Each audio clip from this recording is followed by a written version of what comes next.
Welcome to the Glen Mercer Show, where we talk all things vegan. If you're not already vegan, no worries, we'll get you there. If you are, tune in for health advice, information on climate change, and all the damage done by our most destructive industry, animal agriculture. We'll also talk cooking, theater, film, and culture. My 2 reasons for starting this podcast: to entertain, to inform, and to make people vegan. Oh, that's 3. Shit. Hello and welcome to the Glen Mercer Show. You could find us across all your favorite podcast platforms. You could find us on YouTube, and please remember to subscribe. You could find us at realmeneatplants.com. Our guest today is Sandra Nomoto. She's an award-winning ethical marketer for cruelty-free businesses, and she's a book whisperer for authors with impact. She has authored 2 books herself, the world's first vegan marketing book called Vegan Marketing Success Stories, and also another book called The Only Public Relations Guide You'll Ever Need. She's a public speaker, and she co-hosts Veg Networking Canada, which is Canada's only vegan networking group. She blogs at sandranomoto.com and writes for several outlets. Sandra, welcome to the show. Thank you so much for that warm welcome. Great to be here, Glenn. All right. Now, first you have to tell me, what the heck is a book whisperer? Yeah, that's a fancy title I gave myself last year because after a few years, I started off working with authors. This was kind of during the pandemic, editing and formatting their books. And then that turned into coaching. I've ghostwritten almost 2 books now. And then helping on the marketing side with authors as well. And so I just decided, I was originally using the title The Content Doctor, which was a very good description of what I did for businesses. But when I decided to let that title go, I decided to go with ethical marketer and book whisperer. And so that way folks know that I work with both businesses and authors. Okay. Now, when did you become vegan yourself? Spring 2018. Oh, fairly recently. Yeah, it's almost 6 years in, so I'm still quite new, but it was an 11-year journey, so I was on the path for a long time. Okay. It just took me a while to get So here. what was that path like? What started you in, I guess, 2007 on the journey? Yeah, at the end of that year, I saw Earthlings, and that was the first time that I had seen how our food is made, and it impacted me very deeply. And I knew that veganism was kind of the ultimate goal, but I didn't set a timeline for myself to get there. And so it took me about 2 years to completely cut meat from my diet. And then for a good chunk of time, I was still technically pescatarian. So I've never been a huge fan of seafood and dairy. So most of those, or seafood and eggs, I should say, most of those foods I avoided, except for maybe on the weekends, I would have some fish and chips or something at a restaurant. During the week, I really learned how to cook either vegan or vegetarian. And then when my husband and I went on our honeymoon in New York City in 2017, we ate at Iron Chef Morimoto's restaurant, and I ate what I call the best seafood meal of my life. And I said, it's not going to get any better than this. So I'm leaving on a high note. Goodbye, seafood. And that was my last meal, seafood meal. And then from there, it was just dairy. So, pizza and ice cream, some of my favorite foods. But for me, what really did it was health. And so for many, many years, I've had an undiagnosed digestive condition, which my health team has not been able to diagnose. And so just after a bad bout of acid reflux in the middle of the night, I decided to go back to my naturopath in spring 2018 and said, I need some answers. I need more answers. And so she said, let's do a food sensitivity test.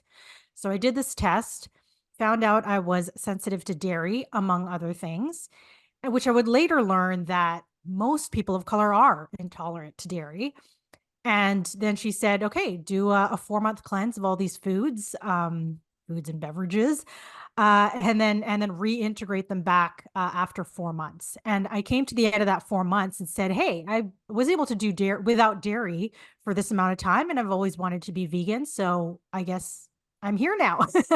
And as you know, once you do diet, everything else, your clothing choices, personal products, all of that becomes so much easier to do vegan. So that's the date that I count from, April 2018. Now, did your undiagnosed health problems begin to go away after you went vegan? You know what? Actually, they did. They're not completely gone. I would say a few times a year now, I still get a little bit of bloating, heartburn, acid reflux, those uncomfortable symptoms. However, my episodes of vomiting, which were actually the worst symptoms, Mm. went away after I went vegan. And I learned while I was on that path from a nutritionist that I know, a plant-based nutritionist, that there is something called underactive stomach. The scientific name is hypochlorhydria. And there's no, it's very hard to diagnose, but I have a feeling this is what I have because of the symptoms. And one of the ways to alleviate it is animal products, by avoiding There animal you products. go. So I think really that dairy was the key for me. It's amazing how many health conditions go away when people just stop eating animal foods. Yeah, Yeah. Now, you are a Filipina Canadian, right? that's right.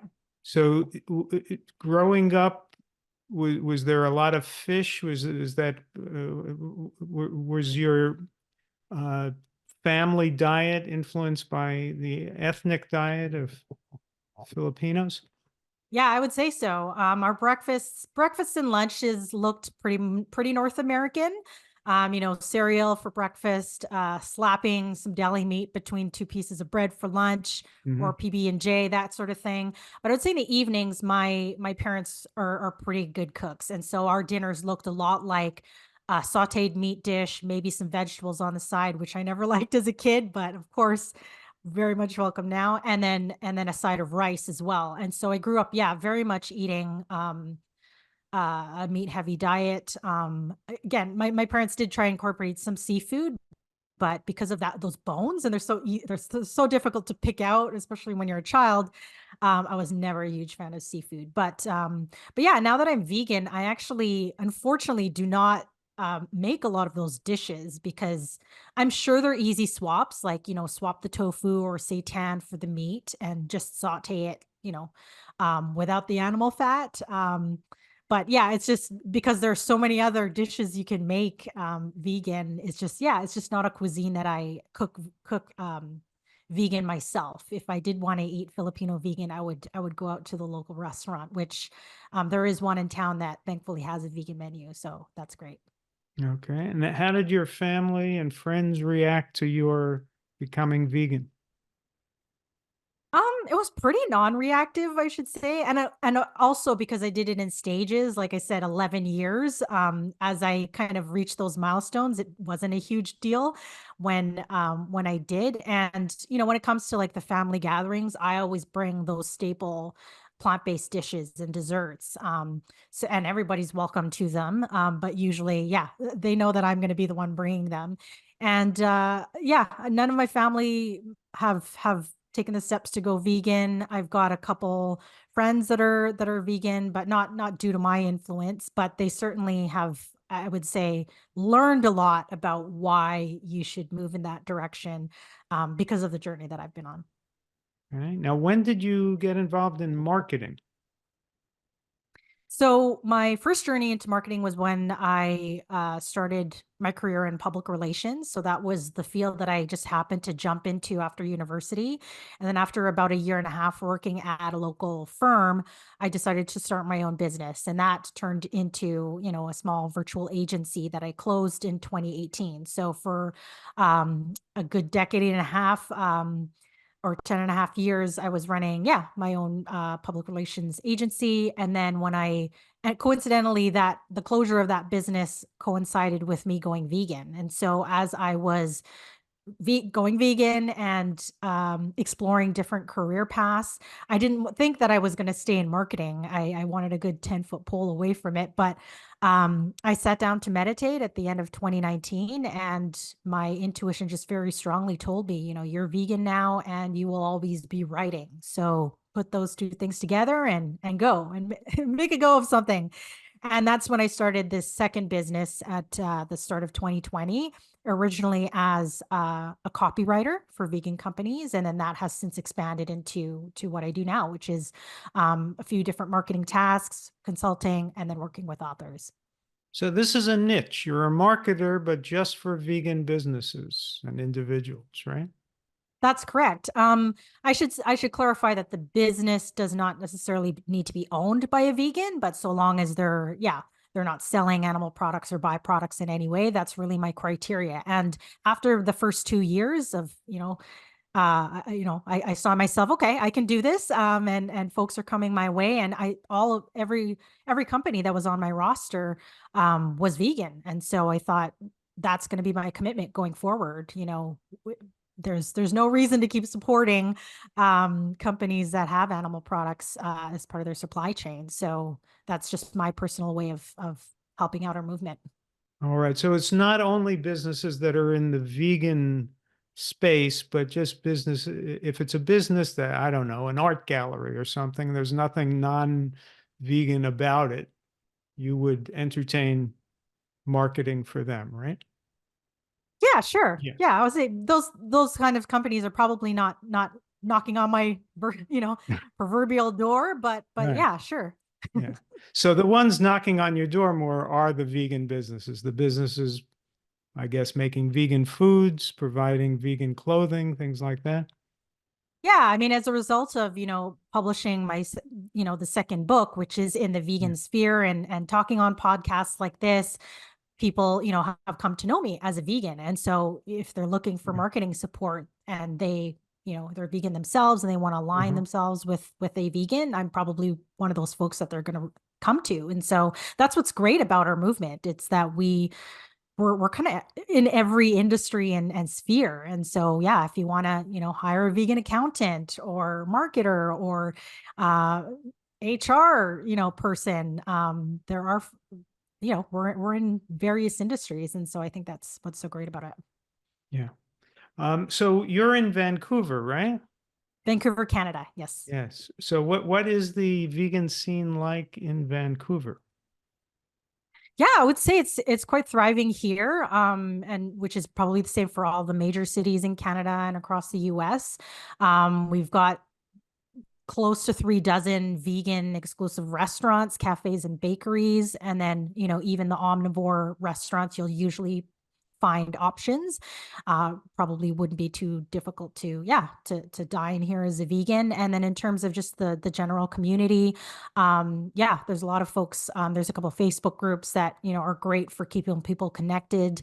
A lot of activists that do that sort of thing in the city, and and a lot of meetups that are not only open to vegans, but that are hosted at places that have vegan food and welcome non-vegans. And so, yeah, I would say our community here is pretty thriving.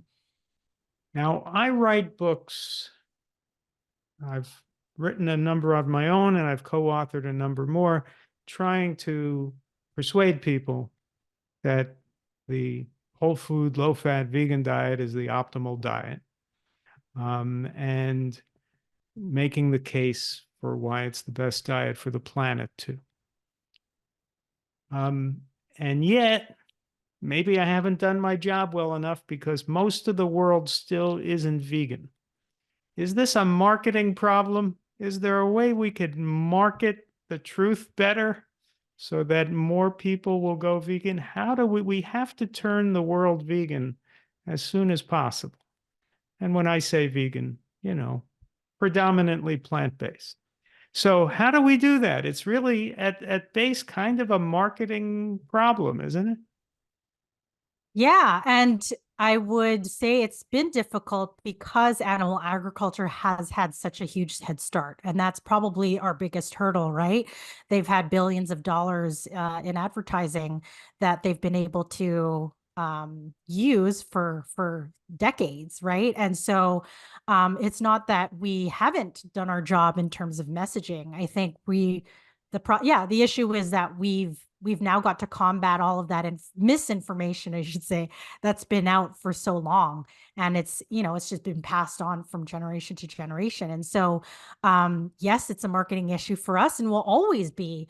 But I think, thanks to the internet and the speed of the information that we've had, and also just supporting a lot of the big players, I think, and not only big players, but the smaller companies that are maybe making alternatives in your city. I think, yeah, it's just going to take every bit of effort that we have, through social media and publishing books and podcasts, and all the other tactics that I mentioned in my book. It's really going to take a united and consistent and persistent effort. And so I think, yeah, we've just gotten started in terms of how we try and beat that behemoth of an industry that's kind of gotten a head start. Well, what do you think are the most effective tools to persuade people to change their way of eating and living and becoming vegan? Well, I'm not going to claim to have all the answers, but this is something I, was asked when I published my book. How do we get more people to go vegan? I really didn't have an answer for folks until I came across a couple of studies that were done between 2018 and 2021, and then the results have been published, I would say, in like around 2022. And so these studies were done by a company called VOMAD. I believe they're in Germany, and then Faunalytics, which is a Canadian research analytics company. They do studies. So they looked at folks who identify as plant-based and asked them, what motivated you to start moving in that direction? And the most popular tactics that people mentioned, hopefully I can remember them all, but I would say number one were documentaries. And so I think, and I see this, the more documentaries that we can produce that counter that misinformation that we've just talked about, the better. Everybody right now is talking about Netflix's You Are What You Eat. That's the hottest series that people are talking about now, which is great because that's got a lot of information that will counter the animal ag industry. A couple of the other top tactics include just peer-to-peer conversations, just talking with your loved ones about why you're personally going vegan. That's very powerful. And yeah, being a person like me who brings the plant-based dishes to the holiday table, right? So that can also be quite powerful. Social media posts. That's why I like to share a lot on my Instagram stories, because I never know what post is going to resonate with somebody and get them on the path. Let Blogs me and interrupt you. articles. There is Yeah. Instagram more powerful than Facebook for I posts? wouldn't say I'd like these studies. I don't think they dug right into, the various social platforms. They just kind of Mm-hmm. said social media in general. Mm-hmm. So I wouldn't say one would be more effective than the other. Maybe Okay. Instagram has a bit of a leg up over Facebook because you have to show either an image or a video, whereas Facebook, you only have to put text. So maybe Instagram might be better, but there's different audiences on both of those Right. platforms, And right? So Instagram skews younger, right? yeah, I would say so. So yeah, so it kind of really depends on who your audience is there. And then the last two that I was going to say were blogs and articles and talks. So either educational talks and lectures at schools or talks at events. So your kind of local veg festival or or public event. And so those are the top Mm-hmm. tactics that really got people to go plant-based between those years. I'm not going to say that it's, those are currently the ones that are getting Yeah. people to go vegan now, but at least between the 3 or 4 years that these studies were done, those are the top tactics that really move the needle. Now, were books on that list, or have I been wasting my time? Books were on the list, Oh, but good. they were All right. down lower. So Down more lower. in kind of the medium Yeah. range. There you go. Yeah. Um, and in your own life, have you people you've known who have gone vegan? Has it been more often for health for the environment, or for ethics, the animals? I don't think I would know that from, I mean, I know a lot of Mhm. vegans now, but I don't Uh-huh. necessarily know why, yeah, kind of why they went vegan. I know for a lot of folks, it was for the animals, or like me, they saw a movie like Earthlings, which really Uh-huh. showed us how we treat the animals. I think a good chunk of people maybe for health. But like me, we start with the animals, and then we see something like Cowspiracy, which talks about the environment, and then something like What the Health, which or what's the other yeah, environment, and then something like What the Health, or the China Study, which addresses health. And then it Forks kind over of knives. yeah, and then it kind of adds to those reasons why we might have Yeah. originally started to go on that path. So I think a lot of folks are maybe like that. It started off with one thing, but then they learned about the environment or the other factors, and then yeah, and then it pushed us even more. So Okay. Now, what was the reason behind your doing a book yourself? And actually, you've done two. The first one, the vegan marketing success stories. Uh, what was your plan of action coming up with that book? yeah, that started because I had an intuitive reading around the time of my birthday in the spring 2021, An and the intuitive person reading. yeah, Who and the did the person said intuitive reading?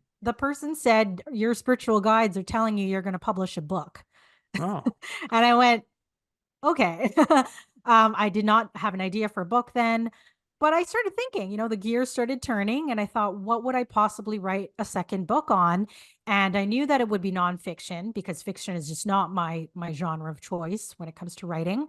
And I thought about marketing, because I've always been fascinated about marketing. And now that I was, quite a new vegan, um, I thought that might be a valuable topic. And so I Googled to see if anybody had done a book around this. And not only did someone not do that, but there was only one book about vegan business called Vegan Ventures, which was published in 2015 by Katrina Fox. And so I thought, wow, what an underserved market. We have so many books around why to go vegan, and vegan cookbooks. But I saw quite a bit of a gap in terms of vegan business. And so yeah, I started a list of companies that I wanted to interview to contribute their story to the book, and started emailing, those requests out in fall 2021. And then by early 2022, I finished writing the book, and then it came out in the fall. So yeah, that's all how it unfolded. well, this raises a fascinating philosophical question, Sandra.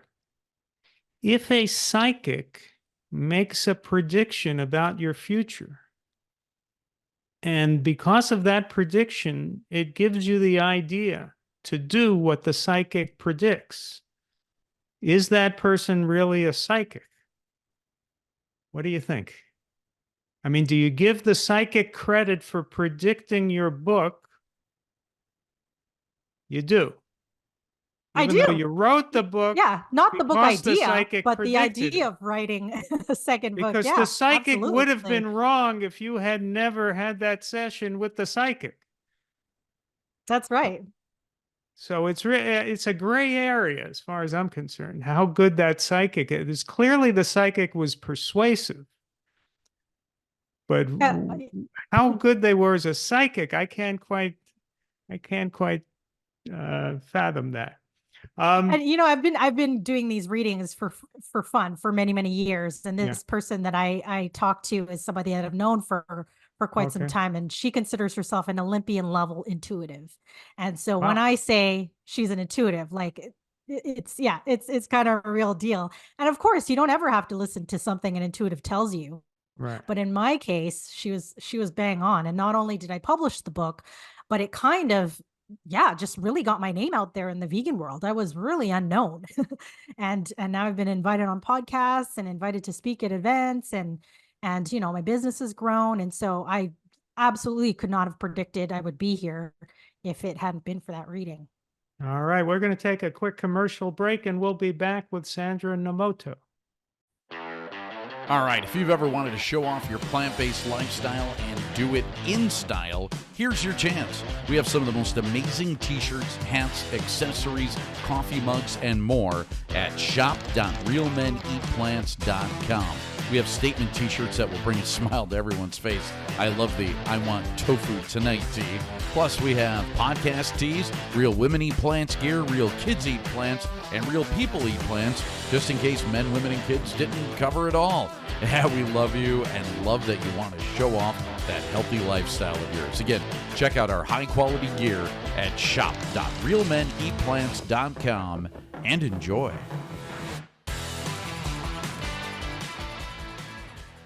Okay, we're talking with Sandra Nomoto, the author of Vegan Marketing Success Stories. So Sandra, tell us something about, in your book, there are different success stories. Tell us about some of the success stories in the book, some of your clients. Yeah, happy to. So there are 47 contributors, and then another few dozen examples that I got permission to use. So quite a few stories you'll read about in the book. And yeah, I'll share some of my favorites. So the first is of a beauty and wellness company called Goddess Garden in the US. They're quite well known for having one of the first vegan and organic sunscreen products. And so a number of years ago, they got involved in a reef safe campaign in Hawaii, where, as many of you will know, there is a lot of coral, and some of the ingredients that are in mainstream sunscreens are quite damaging to the coral. And so they got involved in this advocacy campaign to try and ban two particular of the chemicals. And they weren't even selling in Hawaii. This is the amazing thing. None of these mainstream sunscreen companies got involved, and they were not even selling in Hawaii, but they took it upon themselves to use their platform and get in as many media outlets as possible, really use kind of their community and network to spread the word about this online petition that was around to try and ban these two chemicals. And so once it finally passed the law, the CEO, Nova Covington, got the opportunity to fly to Hawaii and meet the governor. And when she met him, he said, "Oh, so you're the woman who crashed my servers." So really great story about just, like I said, they weren't even selling in Hawaii, but they gave out a lot of their product samples to get people involved in this. And we're really able to make a huge impact in that state. With regards to the coral. So that's one I enjoy sharing. And then the other is of a woman also in the US called Meredith Marin. She runs a company called Vegan Hospitality. And in 2016, she relocated to Aruba, where her husband's originally from. And as a vegan, she found herself with not very many options there. So not great options in the supermarket nor at restaurants. And so she started by talking to chefs at the restaurants and saying, "Hey, what can you make for me?" And because of that, talking to chefs and getting the opportunity to help them actually create vegan dishes on their menus, that brought in the demand for the food in the supermarkets. And she also, appeared in every media outlet that would let her talk about the importance of veganism. She taught cooking classes. She started the social media accounts for Vegan Aruba, so that vegan travelers who were coming to the island could learn where they could eat at restaurants and such. And then I believe a couple of years later, she got the opportunity to partner with the Aruba Tourism Authority and sponsor an influencer trip. So they flew, I believe it was 6 American vegan influencers to the island, showed them a good time. And a lot of that content that was created over that trip is still some of the top ranking content that you will see if you Google vegan and Aruba. And so, because of all of that, Happy Cow, which is the app that, a lot of folks use to locate vegan restaurants or places where they can eat or partake in vegan activities, named Aruba the most vegan friendly island in the Caribbean. Wow. And that was, almost single-handedly done because of Meredith. And because of the success she had in Aruba, she created a company called Vegan Hospitality, which now teaches folks to be consultants in their area and pretty much do what she did in Aruba in their own areas. And so, yeah, just really great success story. And again, almost single-handedly done by Meredith. So that's one of my other favorite stories that I love sharing. That's a great story. Now, do you have any companies that you've worked for that manufactured vegan foods? Yeah, I've worked with a few local companies. So one is a bakery in Whistler, which is the ski snowboard town, just about 2.5 hours north of Vancouver here. So they Oh, is have, that Ed and Natasha? that's right. I So interviewed Ed, them on my podcast. They're yeah, terrific. they're amazing. So bread, the only plant-based bakery you'll find in Whistler, and then another local company that makes vegan pies and quiches called Breathe Kitchen here in Vancouver. I've worked with them as well. Okay. And how different is it, or is it not very different, being a vegan marketer to compared to what you did before, which was that you were in PR and marketing, but not in this niche of vegan businesses? Yeah. So when I was running my agency, Conscious PR, I was focused on, trying to tell the stories of socially and environmentally responsible companies. So a lot of sustainable companies, folks that, were impacting people positively. Animals were not, I admit they were not at the forefront when I was running that agency. And now that I'm vegan, I really see that there's a huge opportunity for these types of businesses. So the B Corps, the folks who are members of 1% for the planet, all of these folks who I believe share the same values, but they just don't know how much we use animals in our everyday lives. And so I think there's a huge opportunity there. And that's the main difference between the companies that I work with now and the ones that I did with my agency. But also in terms of marketing, I am doing a different type of marketing. So during my agency, we were focused on media storytelling and social media, whereas now it's a lot of writing. So writing content. So that could be social media, it could be blogs and articles, could be emails. And I've actually just recently started getting back into media outreach again, because some of the clients that I've worked with have said, I would love to do media outreach, but I don't have time to do it myself. So I'll pay you to do it. So I've actually started doing some of that work again.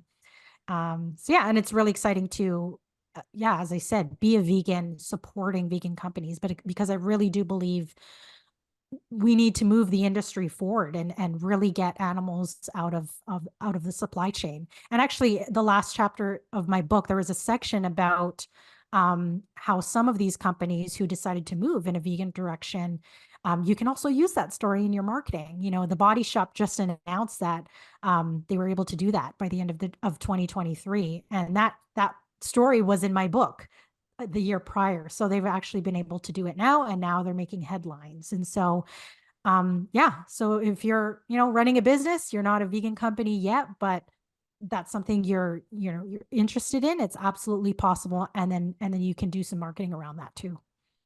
Yeah. Now, so in business now, you're in the vegan niche. Do you find that, as I find in my life, of course, I have many friends who are not vegans. Probably most of my friends are not vegans. Meaning I have probably more friends who are not vegans than vegans. But I find as I get older that more and more of my time, more and more of my friends has something to do with being vegan.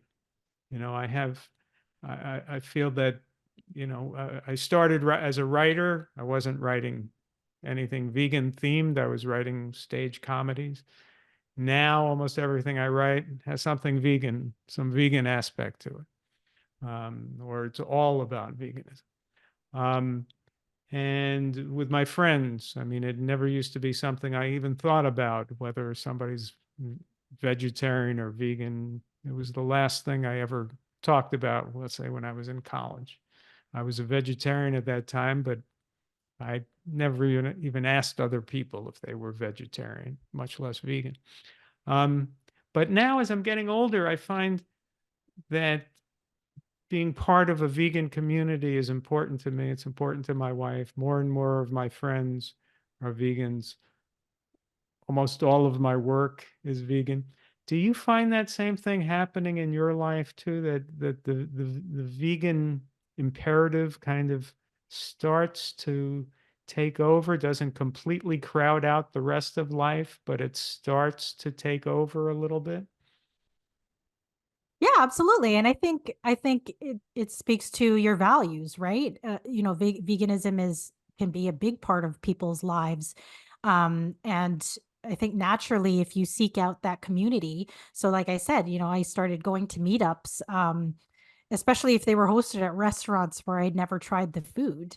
And even if the people sitting next to me weren't vegan, it was kind of that was the reason why we were all there. We wanted to eat vegan food. And then as a result of starting, a new business that is focused on supporting vegan companies, I've joined several vegan networks. And so Vegan Mhm. Business Tribe, Vegan Mainstream, and, as you said at the beginning, I co-host a group here in Canada called Veg Network in Canada. And so kind of my work life is now surrounded by vegans as well. And so yeah, I think that definitely happens when you Mhm. start living out your values and you surround yourself with that community that shares your values. And I think we need more of that. It's not a bad thing at all. Tell us about Veg Networking Canada. What is that? Yeah, this is a network that started as an in-person group here in Vancouver in 2020, and then when the pandemic hit, it turned to Zoom. And so I wasn't invited as a member until about a year after, so 2021.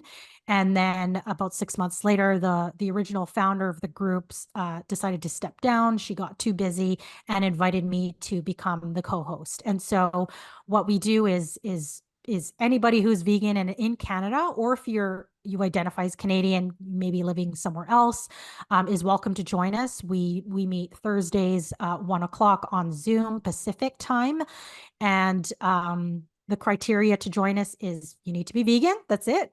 But we also interview guests who maybe not maybe don't identify as vegan, however they work for a vegan company, and the questions that we ask are all about the journey, the business journey. So yeah, it's a great chance to get to know other vegans or just folks in the vegan industry, and we're the only ones in Canada that are doing this.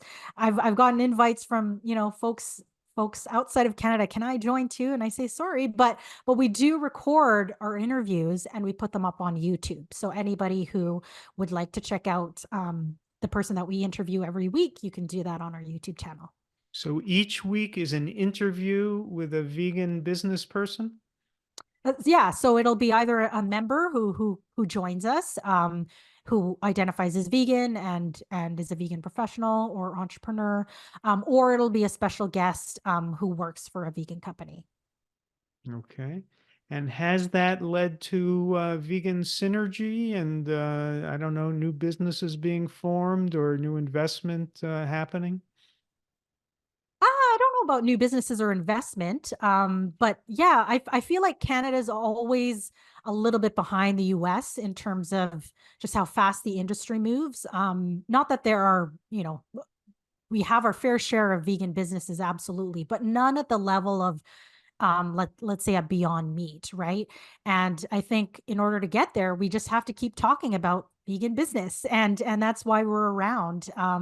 Yeah, just to showcase those of us here in Canada who are in that industry and working towards it. And yeah, and to inspire anybody who might be watching our interviews on YouTube, just to know that yeah, we just really want to normalize veganism in business. I think yeah, we could just use more of that, not just in Canada, but everywhere. Well, let me ask about veganism in Canada. Is Vancouver more veg friendly, say, than Calgary, where they have that what do they call that rodeo thing they have? The Uh, Stampede, yeah. yeah, the stampede. Yeah, that's awful. So is Vancouver more veg friendly, vegan friendly than Calgary? It's hard to say because I'm not, I don't know in terms of population, how many we have here versus Calgary, because Calgary is also a major city. So they very well could have more vegans than Vancouver. I just don't, don't have those numbers. But certainly the Calgary Stampede is, you know, gives them a bit of a deficit there because it is cattle country. So, very much like Montana or the other states around it. So, yeah. And what about the French part of the country? How is veganism doing in Montreal and Quebec? Yeah, I think Montreal's got a pretty thriving scene. I know that they have the Montreal Veg Fest, or Vegan Festival. I don't know the exact name. That is every year out there. And then one of our members is in Quebec City, at Veg Network in Canada. And I don't think she would say Quebec City is as much of a vegan city as Montreal, but she's out there. So so there's at least a handful in Quebec City. But yeah, like I said, the major cities I think are pretty good in terms of a community. And personally, I've been trying to just spread the word in Facebook groups to reach Mhm. more folks in the Maritimes, so in Atlantic Canada and in Central Canada. So not only Alberta, but Saskatchewan, Manitoba, because I know there are folks that have to, that are vegan that are out there, but most of our members are in the major cities. And so, yeah, I would just really love to meet more folks in the other areas. Do we know if there's a higher percentage of vegans in the United States or in Canada? I would think that there are more just because of the higher population, but Percentage, though. percentage. Percentage. We Yeah, don't know. I've no idea. I would guess it would be probably higher though. You think higher in the United States? I think so. Okay. All right. But do you feel that it's trending in the positive direction in Canada? Yeah, I think so. Yeah, again, a lot of meat eaters across Canada, and that's due to our colonial history. But yeah, I think the more we spread the word about the benefits of going plant-based and becoming vegan, yeah, I think it's possible Now, to Canada had terrible fires over the summer. I don't know for how many months. Uh, are people connecting that to animal agriculture? it's hard to say. Because yeah, the wildfires here are it's sort of an annual thing. And yeah, it really varies each year how intense the effects are. Of course, if it's a harder summer, that'll make it worse, or higher winds and that sort of thing. It's not due to, you know, uh, animal agriculture, I would say, as much as it is in Brazil, or the rainforests out Hmm. there. And so I think because of that, people don't make that connection. But I think yeah, the more that we talk about the environment and that fact that trees are cut down Right. because of animal ag, I think that's really the point that is more important to make than it being the cause of wildfires. That Hmm. makes sense. Yeah. Well, as the climate gets hotter, there are more wildfires. And then as there are more wildfires, the planet gets hotter. So it's Yeah, a self-reinforcing negative spiral. And so in that sense, the fact that animal agriculture is making this a cause, the leading cause of greenhouse gases, making the world hotter, we're more likely to get wildfires. yeah, great Um, point. yeah. Um, so what can you tell us about your ambitions for the future with your marketing business and any future projects you may have? Yeah, a lot of people have asked me, if I'm going to work on a third book, and I don't have an idea for one yet. I've got quite a few documentary ideas because once I learned that documentaries are the most powerful tactic that get people to move in a plant-based direction. I'm really interested in producing them. I don't have a handful of cash to start one, but if anybody's listening out there, I've got some ideas. And you can always turn documentaries into a book as well. Use the information. So that's kind of what I would like to get into. Getting more into the film medium versus books. And nothing too huge on the business front. Just working with more vegan companies. I've been really fortunate to work with a few vegan authors now, which I really enjoy. And I'm new into Do you want to tell us who they are? Sure. Yeah. Happy to plug them. The first is Stephen Lee August, who wrote Vegans versus the Verses. Hold it. Let me get that. Vegans versus the Verses. Yeah, so versus, the same word VERSUS, and then the verses, as in the Bible verses, VERSES. And his book is about evidence in the Bible for veganism.